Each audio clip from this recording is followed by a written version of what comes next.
ബ്യൂറോക്രസിക്കെതിരെയാണ് തന്റെ പോരാട്ടമെന്ന് തിരുവനന്തപുരം മെഡിക്കൽ കോളേജിലെ ഡോക്ടർ ഹാരിസ്. ആരെയും ഭയക്കുന്നില്ല, വകുപ്പ് തല നടപടി പ്രതീക്ഷിച്ച് തന്റെ ചുമതല മറ്റൊരാൾക്ക് കൈമാറുകയാണെന്നും ഡോക്ടർ ഹാരിസ് പറഞ്ഞു. ഇതിനിടെ ഡോക്ടർ ഹാരിസിനെ തള്ളാതെയാണ് വിദഗ്ധ സമിതി റിപ്പോർട്ട്. വിദ്യാർത്ഥിയുടെ ശസ്ത്രക്രിയയുടെ കാര്യത്തിൽ ഹാരിസ് പറയുന്നത് വസ്തുത തന്നെ. ശസ്ത്രക്രിയാ ഉപകരണങ്ങൾ സമയത്ത് ലഭ്യമാക്കാൻ കഴിഞ്ഞില്ല. ഇതാണ് സമിതിയുടെയും കണ്ടെത്തൽ. ശ്രീനന്ദ ചേരുന്നുണ്ട് വിവരങ്ങളുമായി. ശ്രീനന്ദ, അല്പസമയം മുമ്പ് ഡോക്ടർ പറഞ്ഞ കാര്യങ്ങൾ നമ്മൾ കേട്ടതാണ്. അതേസമയം ഈ സമിതിയുടെ കണ്ടെത്തലാകട്ടെ ഈ ഒരു പർട്ടിക്കുലർ ശസ്ത്രക്രിയയുടെ കാര്യത്തിൽ സംഭവിച്ചത് ഡോക്ടർ പറഞ്ഞ കാര്യം തന്നെയാണ്. പക്ഷേ അതങ്ങനെ അല്ലെങ്കിൽ സാധാരണഗതിയിൽ ഇങ്ങനെയുള്ള പ്രശ്നങ്ങളൊന്നും മെഡിക്കൽ കോളേജുകളിൽ ഇല്ല എന്നാണോ ആ റിപ്പോർട്ടിൽ നിന്നും മനസ്സിലാക്കേണ്ടത്? മാത്രമല്ല, ഡോക്ടർ ചൂണ്ടിക്കാണിച്ച വിഷയത്തിൽ ഒരു നടപടി വേണം എന്നാവശ്യപ്പെടുമ്പോൾ തന്നെ ഡോക്ടർക്കെതിരെ നടപടി ഉണ്ടാകുമോ എന്ന ചോദ്യം കൂടി ഉയരുന്നുണ്ട്. വീണ സൂചിപ്പിച്ചതുപോലെ തന്നെ ഈ മെഡിക്കൽ കോളേജിൽ ഇങ്ങനെയുള്ള പ്രശ്നങ്ങളെല്ലാം സർവ്വസാധാരണമാണ് എന്ന രീതിയിലാണ് ഇപ്പോൾ പൊയ്ക്കൊണ്ടിരിക്കുന്നത്. കഴിഞ്ഞ ദിവസമാണ് ആരോഗ്യമന്ത്രി ഈ ഒരു 4 അംഗ സംഘത്തെ എന്താണ് ഈ ഹാരിസ് ഡോക്ടർ പറഞ്ഞതിലുള്ള വസ്തുത എന്ന് തിരിച്ചറിയാൻ വേണ്ടി അന്വേഷണത്തിനായി നിയോഗിച്ചിരിക്കുന്നത്. ഈ 4 അംഗ സംഘമാണ് ഇന്നലെ DMEക്ക് റിപ്പോർട്ട് സമർപ്പിച്ചിരിക്കുന്നത്. DME ഇന്ന് ആരോഗ്യമന്ത്രിക്ക് റിപ്പോർട്ട് നൽകുമെന്നാണ് നമുക്ക് മനസ്സിലാക്കാൻ സാധിക്കുന്നത്. ഈ റിപ്പോർട്ടിൽ പറയുന്നത് ഡോക്ടർ ഹാരിസ് പറഞ്ഞത് തികച്ചും വാസ്തവപരമായ കാര്യമാണ്. അതിൽ യാതൊരുവിധ തെറ്റുമില്ല. കാരണം ഈ ഒരു ലഭ്യതക്കുറവ് കാരണം ആ ഒരു ശസ്ത്രക്രിയ മുടങ്ങാനുണ്ടായ ഒരു വിദ്യാർത്ഥിയുടെ ശസ്ത്രക്രിയ മുടങ്ങാനുണ്ടായൊരു സാഹചര്യം ഉണ്ടായിരുന്നു. ആ ഒരു പ്രശ്നം ഈ ഒരു ശസ്ത്രക്രിയ ഉപകരണങ്ങൾ ലഭ്യമാക്കാനുള്ള നൂലാമാലകൾ സൂപ്രണ്ടിനും അതുപോലെ തന്നെ മറ്റുള്ള അധികാരികളിലും മേൽ ഈ ഒരു നൂലാമാലകളെല്ലാം തന്നെ മാറ്റിയാൽ മാത്രമേ ഈ ഉപകരണങ്ങളെല്ലാം തന്നെ കൃത്യസമയത്ത് ഹോസ്പിറ്റലിൽ എത്തുകയുള്ളൂ.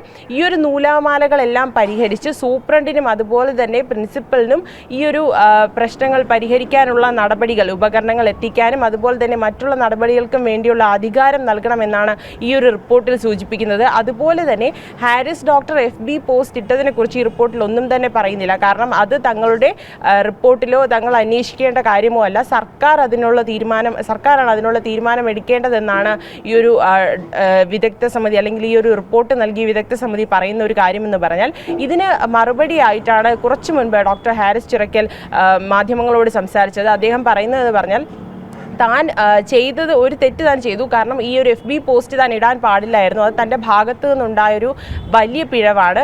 താൻ പ്രതികരിച്ചത് ബ്യൂറോക്രസിക്കെതിരെയാണ്, അല്ലാതെ സർക്കാരിനോ അതുപോലെ തന്നെ മറ്റ് ആരോഗ്യ മന്ത്രാലയത്തിനോ എതിരെയല്ല. ബ്യൂറോക്രസിക്കെതിരെയാണ് താൻ പ്രതികരിച്ചത്. ആ പ്രതികരണത്തിനൊരു ഉചിതമായൊരു തീരുമാനം ഉണ്ടായിട്ടുണ്ട് എന്നൊരു സന്തോഷമാണ് അദ്ദേഹം പങ്കുവച്ചത്. അതുപോലെ തന്നെ അദ്ദേഹം പറയുകയുണ്ടായി, തനിക്കെതിരെ ഇനിയൊരു നടപടി ഉണ്ടായാൽ സസ്പെൻഷൻ തുടർന്നുള്ള നടപടികളൊക്കെ തന്നെ ഈ ഒരു റിപ്പോർട്ടിന്മേൽ ഉണ്ടാകാൻ സാധ്യതയുണ്ട്.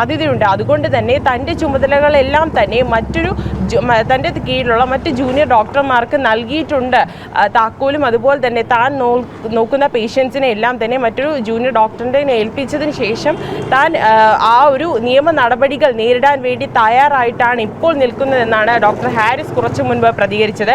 എന്തായാലും താൻ FB പോസ്റ്റ് ഇട്ട പരസ്യമായി പ്രക്ഷോഭം നടത്തിയത് അല്ലെങ്കിൽ പരസ്യമായ ഒരു പോസ്റ്റ് ഇട്ടത് തൻ്റെ ഭാഗത്തു നിന്നുണ്ടായൊരു തെറ്റ് തന്നെയാണെന്ന് അദ്ദേഹം സമ്മതിക്കുന്ന ഒരു സ്ഥിതിവിശേഷമാണ് കുറച്ചു മുൻപുണ്ടായത്. സർക്കാരോ അതുപോലെ തന്നെ മറ്റു വ്യക്തികളോ തന്നെ ഇതുവരെയും യാതൊരു തരത്തിലുമുള്ള ഭീഷണിയോ ഒന്നും തന്നെ നൽകിയിട്ടില്ല എന്നുകൂടി അദ്ദേഹം പറയുകയുണ്ടായി. തനിക്ക് ഈ ഒരു ജോലി ഇല്ലെങ്കിലും മറ്റ് ജോലികൾ ചെയ്തായാലും ജീവിക്കാനുള്ള ഒരു മാർഗം കണ്ടെത്താൻ സാധിക്കുമെന്നുകൂടി ഹാരിസ് ഡോക്ടർ പറഞ്ഞിരുന്നു. എന്തായാലും ഈ ഒരു മെഡിക്കൽ കോളേജിൻ്റെ യൂറോളജി വിഭാഗമല്ല, എല്ലാ വിഭാഗങ്ങളിലും തന്നെ മെഡിക്കൽ കോളേജിൽ ഈ ഒരു ഉപകരണങ്ങളുടെ ലഭ്യതക്കുറവ് എല്ലായ്പ്പോഴും അതൊരു റിപ്പോർട്ട് ചെയ്യപ്പെടുന്നൊരു കാര്യമാണ്. അതിനെതിരായി അല്ലെങ്കിൽ അതിനൊരു കൃത്യമായൊരു നടപടി സ്വീകരിക്കാൻ താൻ ഈ ഒരു പോസ്റ്റ് ഇട്ടല്ല അല്ലെങ്കിൽ തൻ്റെ ഈ ഒരു പ്രതികരണത്തിന്മേൽ ഉണ്ടാവുകയാണെങ്കിൽ അത് തനിക്ക് വളരെ വലിയൊരു സന്തോഷം നൽകുന്ന ഒരു കാര്യമെന്ന് കൂടിയാണ് അദ്ദേഹം കുറച്ചു മുൻപേ പ്രതികരിച്ചിരുന്നത്.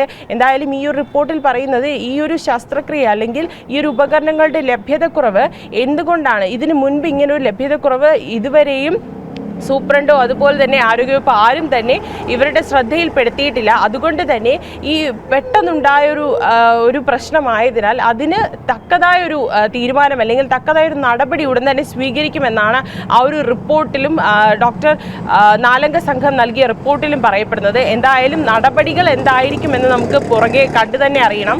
ഇന്ന് തന്നെ ആരോഗ്യമന്ത്രിക്ക് DME ഈ റിപ്പോർട്ട് കൈമാറുമെന്നാണ് നമുക്ക് മനസ്സിലാക്കാൻ സാധിക്കുന്നത്. അതിൻ്റെ മുൻകരുതലായിട്ടാണ് അദ്ദേഹം ഡോക്ടർ ഹാരിസ് ഹാരിസ് ചിറക്കൽ ഈ ഒരു തൻ്റെ അധികാരങ്ങളെല്ലാം തന്നെ താൻ നോക്കുന്ന രോഗികളായിക്കോട്ടെ, അതുപോലെ തന്നെ തൻ്റെ ഡിപ്പാർട്ട്മെൻറ്റ് ചുമതലകളെല്ലാം തന്നെ ജൂനിയർ ഡോക്ടർമാർക്ക് നൽകിക്കൊണ്ട് ആ ഒരു എന്താണോ തനിക്കെതിരെ വരാൻ പോകുന്ന ആ ഒരു നിയമ നടപടി അതിനെ സ്വീകരിക്കാൻ തയ്യാറായിട്ടാണ് എന്തായാലും അദ്ദേഹം ഇവിടെ നിന്ന് ഇപ്പോൾ ഹോസ്പിറ്റലിലേക്ക് പോയിരിക്കുന്നത്. വീണ.